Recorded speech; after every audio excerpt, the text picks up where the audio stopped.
Bonjour à tous, donc la septième vidéo dans la série de révision pour le bac. C'est toi donc le chapitre 7, le calcul intégral. On commence par des petits rappels et puis j'ai pris deux exemples de sujets de bac, une partie concernant le calcul intégral. Donc l'intégrale donc, de a à b avec ce symbole que vous savez déjà puisqu'on révise le bac, donc l'intégrale de a à b de x dx, ça représente... Donc, ce que j'ai représenté un exemple, la partie en bleu là, c'est l'aire algébrique sous la courbe de f, donc délimitée par l'axe des abscisses. Ok. Et puis les droites et verticales d'équation x égale a et x égale b. Ok. Alors, pour calculer une intégrale, alors on a deux choses. Soit on a une primitive grand f de petit f, et donc l'intégrale de a à b f de x dx. Donc, c'est la primitive entre a et b, ça veut dire la primitive évaluée en b, moins la primitive évaluée en a. Ok. Sinon, si on n'a pas de primitive, donc on passe par une intégration par partie, et donc l'intégrale, donc il faut fixer u et v'. Donc on a une fonction sous la forme d'un produit par exemple, donc si je fais x exponentielle x, et donc il faut fixer la fonction u et la fonction v'. Donc en général, quand j'ai x exponentielle x, il faut dériver x pour le faire disparaître. Donc on choisit v', c'est x, et u, c'est exponentielle. Et donc la formule intégrale de uv', c'est uv entre a et b, moins l'intégrale de u' fois v. Voyez. Alors les primitives usuelles, je les ai mis là, mais je vous laisse le temps de réviser et savoir exactement tous les détails. Et donc, il y a là ce qu'on appelle la valeur moyenne d'une fonction. Donc, c'est mu, c'est 1 sur b moins a, intégrale de a à b f de x dx. À savoir aussi. Et puis, l'aire d'un domaine entre deux courbes, CF et CG. Donc, on a une courbe qui est en bleu, là, vous voyez, CF. Et puis, la courbe en rose, CG. On veut, en fait, l'aire de cette partie jaune que je viens de... Ou bien, je vais la mettre en une autre couleur. Donc, on veut l'aire rouge, là, celle assurée. Donc, entre les deux courbes. En fait, c'est l'intégrale de la plus grande fonction moins la petite. Donc, c'est G, c'est la courbe rose. Elle est au-dessus de la courbe en bleu, hein, sur cet intervalle AB. Et donc, c'est l'intégrale de AB de G de X moins F de X. Alors, c'est parti. Donc, j'ai choisi une partie du sujet 2, Amérique du Nord 2025. Voilà, il y a une partie B qui contient pas mal de questions. Et puis, sujet Asie 2024, avec aussi pas mal de questions qui permettent de réviser tout ça. Alors, la correction, donc le premier sujet, partie B, donc on a I, c'est intégrale de 0 pi sur 2, exponentielle x sinus x, et J, c'est intégrale de 0 pi sur 2, exponentielle x cos x. Alors, on vous dit, en intégrant par partie l'intégrale I de deux manières différentes, établir les deux relations. I, c'est 1 plus J, et I, c'est exponentielle pi sur 2 moins J. Alors, première façon d'intégrer, c'est juste dans le U' fois V, etc.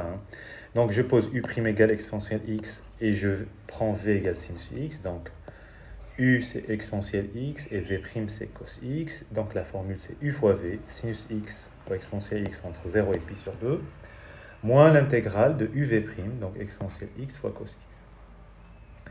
Alors, la première partie, en évaluant en pi sur 2, ça fait sinus pi sur 2 exponentielle de pi sur 2. Moins l'évaluation 0, ça vaut 0. Sinus 0, c'est 0. Sinus pi sur 2, c'est 1. Ça fait exponentielle pi sur 2 à gauche. Moins, et là, c'est J. Donc, j'ai la première formule. Et puis, la deuxième façon, c'est juste inverser. Donc, U', c'est sinus cette fois, et V, c'est exponentielle x. Donc, V', c'est exponentielle x. Et la primitive de sinus x, c'est moins cos x. Donc, U fois V, donc moins cos x exponentielle x entre 0 pi sur 2, moins l'intégrale de UV', qui est moins cos x exponentielle x. Alors, moins fois moins, ça fait plus, et là, c'est J. Hein. Et puis, la première, on évalue en pi sur 2, avec le moins, c'est moins cos pi sur 2, exponentielle pi sur 2, moins dans la définition, l'évaluation 0. Cosinus en pi sur 2, ça vaut 0, et puis moins fois moins, ça fait plus, cos 0, ça fait 1, et donc plus J. Donc, I égale 1 plus J.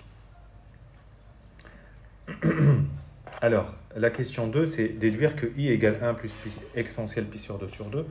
Bon, ben, I égale exponentielle pi sur 2 moins j et i égale 1 plus j. Donc j'ai égalité entre ces deux quantités. j'isole j à droite, donc moins j plus j, de l'autre côté ça fait 2j, à gauche c'est exponentielle pi sur 2 moins 1. Je divise par 2, je trouve j. Ok, eux ils ont demandé i. I, c'est exponentielle pi sur 2 moins j, je remplace exponentielle pi sur 2 moins le quotient que je viens de trouver pour j, je réduis au même dénominateur, je multiplie par 2 exponentielle pi sur 2 sur 2, et puis je soustrais exponentielle pi sur 2, ça donne ce résultat. Alors, deuxième partie, il faut savoir que f de x qui était donné dans l'énoncé, que vous n'avez pas vu, c'est exponentielle x sinus x, et on définit la fonction g qui est g de x égale x. Donc, il demande à calculer la valeur exacte de l'aire du domaine assuré, donc qui est entre la courbe CF et la courbe CG sur 0, pi sur 2 ici, c'est donné. Donc, comme je l'ai dit dans le rappel, l'aire du domaine, c'est intégrale de 0 pi sur 2, f de x moins g de x ici, parce que f, c'est la fonction qui est là, et g, c'est la fonction qui est en bas, et donc f est plus grande que j.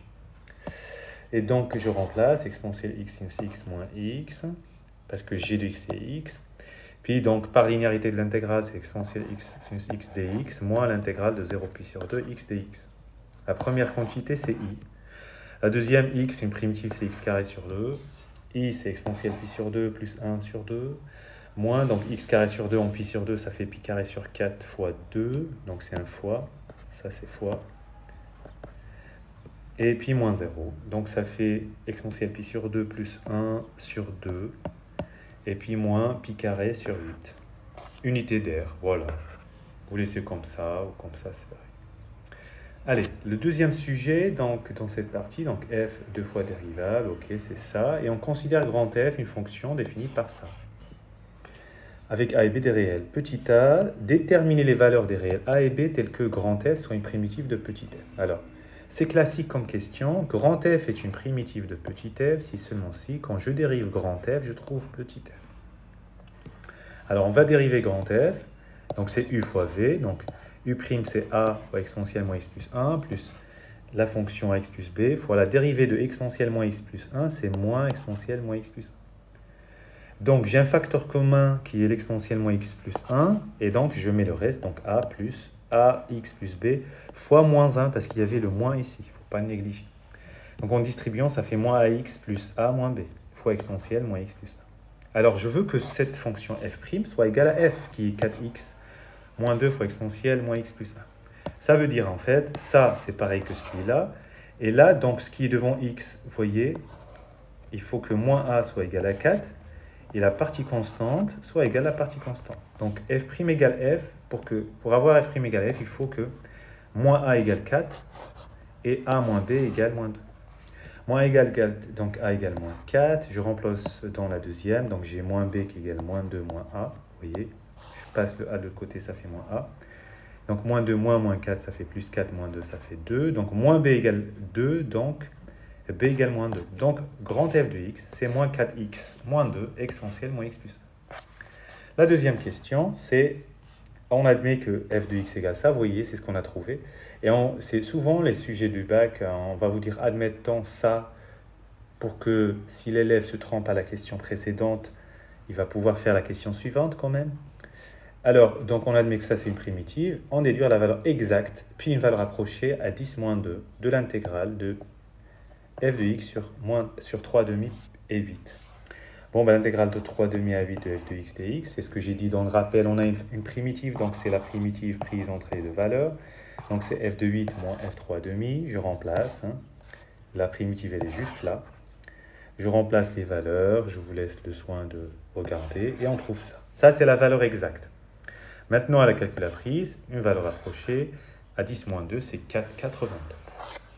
Alors la question 3, on a une municipalité a décidé de construire une piste de trottinette freestyle. Donc le profil de cette piste est donné par la courbe représentative de la fonction f. Ça, donc c'est la courbe de la fonction f qui a été donnée au-dessus. Sur l'intervalle justement 3 demi et 8. Tout est en fait calé. L'unité de longueur est le mètre. Okay. Donner une valeur approchée au centimètre près de la hauteur du point de départ D. Donc c'est l'image de 1,5, vous voyez.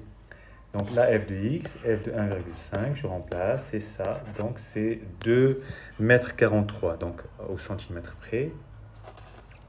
Maintenant, la question B, la municipalité a organisé un concours de graffiti pour orner le mur de profil de la piste. L'artiste retenu prévoit donc de couvrir environ 75% de la surface du mur.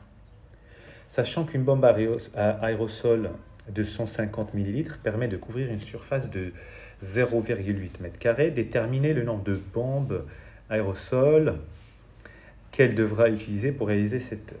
Ok, alors l'idée c'est qu'en fait, il faut en fait couvrir cette surface qui est sous la courbe. Ok, d'accord. L'artiste, il décide de couvrir seulement 75%, ou bien couvrir environ 75%. Sauf que l'air sous la coupe, on l'a déjà calculé. C'est la surface du mur, donc c'est I. C'est l'intégrale de 3 à 8 de f de x dx. Et on a trouvé quoi? On a trouvé 4,82.